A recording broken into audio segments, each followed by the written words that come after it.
Я пришел дать это.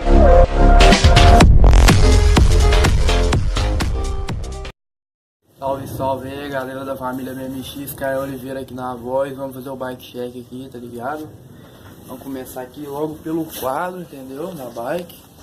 É um quadro Fit com a medida 20/75. O garfo é um Master Cone.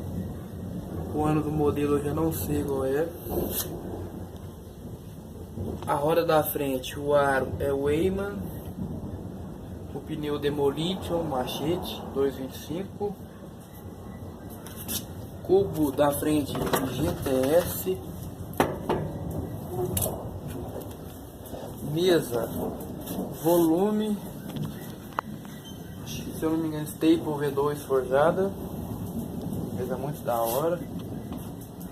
Guidão DRB Helix 925 por 29.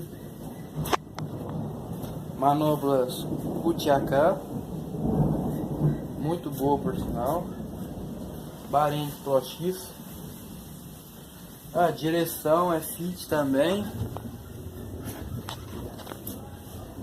Banca só um pivotal qualquer mesmo. Pedal é Fit. Pé de vela é Fit também. 8 estrias. Coroa é uma WG, o Gios, 25 dentes. Corrente é uma KMC Cool. Roda traseira,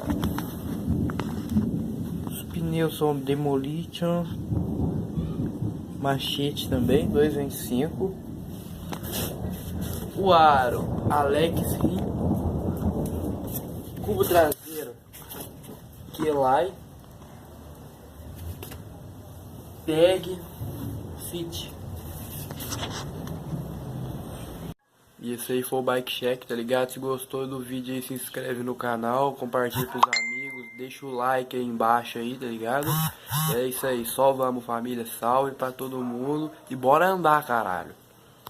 Я пришел дать эту песню.